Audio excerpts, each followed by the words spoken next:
और सावन के महीने में जिसे हम सुन रहे हैं, तो ये तो बड़े पुण्य की बात है।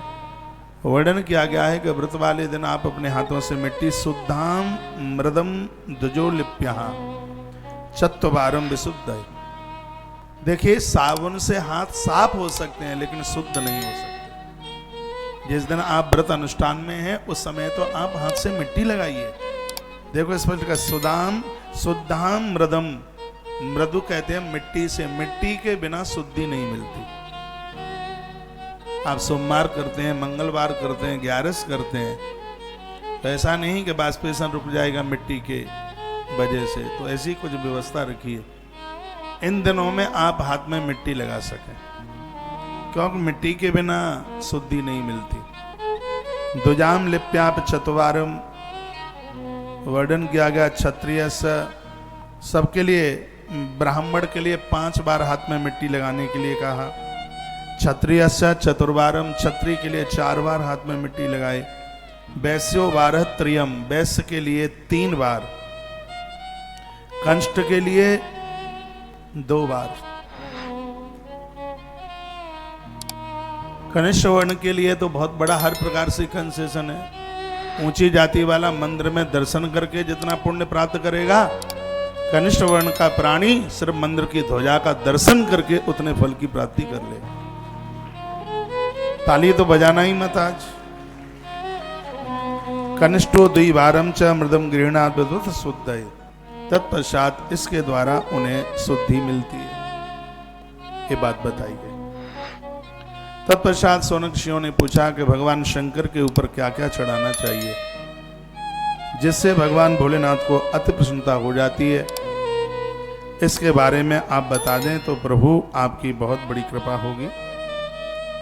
क्या क्या चढ़ाएं जिससे उन्हें प्रसन्नता होती है, तो कहा कमलई बिल्व पत्रई शतपत्रई तथा पुनः।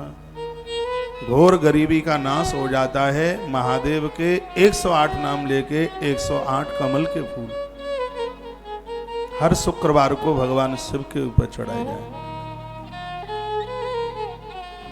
कमल परमात्मा का नाम है एक कमल नयन, क्योंकि भगवान नारायण 1000 कमल रोज महादेव के ऊपर चढ़ाते। इसी ग्रंथ में वर्णन है कथा। एक दिन भगवान ने एक कमल का फूल छिपा लिया, चुरा लिया। अब भगवान रोज चढ़ाते हैं तो उनकी माला में वो तो एक कम पड़ गया। भगवान की जपने की माला 1008 वाली है, तो एक वो कम पड़ गया। चला कहाँ गया, नियम खंडित हो रहा है।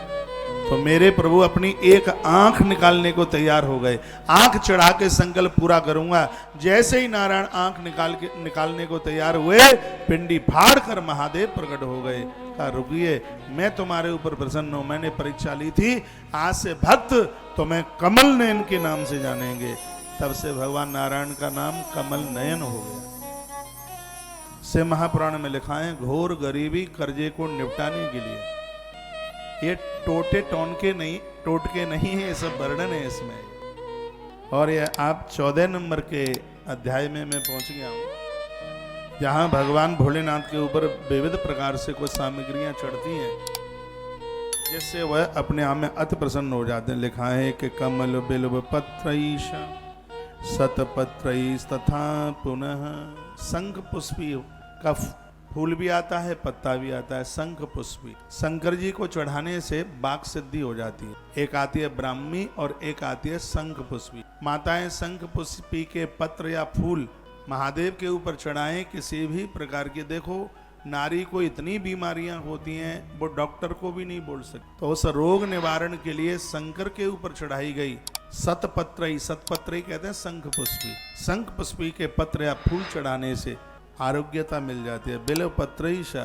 बेल पत्र तो साक्षात महादेव का रूप है। परसों के दिन आपने सुनाई है, दरिद्रता को नाश करने के लिए 3 पत्तियों पर श्री लिखी। 3 पत्तियों पर श्री, दिवाली की रात्रि को गोरोचन और चंदन से 3 पत्तियों पर श्री लिखकर लक्ष्मी नारायण के ऊपर चढ़ाई जाए तो अगली दिवाली उनकी अमीरता में निकलेगी, ये पक्का। लेकिन इसका मतलब ये नहीं है कि पैसा ऊपर से टपक जाएगा, तो ये भरोसे भी मत रहना। तो फिर अमीरी कैसे आएगी? अमीरी ऐसे आएगी कि यह कार्य करने से धन कमाने के साधन खुल जाएंगे। आपकी वृद्धि हो जाएगी, काम करने में उत्साह होगा और जहां जिस लाइन में आप जुड़े हैं उसमें उत्थान होगा। तो इतना बड़ा ये अद्भुत वर्णन है, आप लिख लें इससे महापुराण का रुद्र संहिता का ये सृष्टि खंड और अध्याय नंबर 14 श्लोक नंबर 4। जब मैं बात प्रमाणित कर रहा हूं तो उसमें तो कोई संशय वाली बात ही नहीं है। लिखा है कमल बिल्व पत्रई सतपत्रई तथा पुनः शंख पुष्पई तथा देवम लक्ष्मी कामार्चने शिवम। जिनको लक्ष्मी चाहिए वो कमल, बेलपत्र और शंख, ये तीनों चीजें धन वर्धक है। तीनों मिल जाएं, तीनों में से कोई एक मिल जाए। कमल के फूल से नवरात्रा में यज्ञ करने से भी श्री की वृद्धि होती है, ऐसा कालिका पुराण में लिखा है। लेकिन याद रखना, कोई भी फूल आग में नहीं डाला जाता। फिर क्या होगा, उसको घी में डुबोइए, उसके बाद आहुति। यदि सीधा फूल अग्नि में डाल दिया तो माता लक्ष्मी रुष्ट हो जाएगी, क्योंकि पुष्प में माँ लक्ष्मी का वास है। जब अग्नि में फूल डालते हैं, बहुत लोग पुष्पांजलि के समय पर पूरा मुट्ठा का मुट्ठा भर के फूल अग्नि में झोंक देते हैं, ये जघन्य अपराध है। जहां पर कुंड की योनि बनी है, पुष्पांजलि वहां छोड़ी जाती है, आग में नहीं डाला जाता पुष्पांजलि। हाँ, आपने घी में डुबो करके सुरवा के ऊपर रख करके फिर आपने फूल की आहुति डाली है, वो श्री वर्धक। तो यहाँ बड़ा सुंदर वर्णन किया है। सूत सौनक ऋषियों को कहते हैं, भगवान महादेव नंदी को सुना रहे हैं और कहते हैं जैसे धन की आवश्यकता है, जिसके पास ऋण है, कर्जा बहुत बड़ा है, ऐसे लोग भगवान महादेव की पिंडी के ऊपर कमल का फूल या शंख पुष्पी या बेलपत्र, ये तीनों के तीनों ऋण मुक्त कर देते हैं, गरीबी नहीं रहने देते। और बेलपत्र का तो महात्म्य आप सुन ही चुके हैं, वर्णन उसमें किया गया है, कोट कन्या महादानम एक बिल्व शिवार्पणम। जो अब इसका मतलब ये तो है नहीं कि एक दिन आपने बेलपत्र चढ़ा दिया, इसका मतलब है कि जब तक व्यक्ति जिंदा रहा तब तक वह भगवान शंकर की पिंडी के ऊपर बेलपत्र चढ़ाता रहा, तो उसको अपने जीवन में 1 करोड़ बेटियों का कन्यादान करने का फल प्राप्त हो जाता है।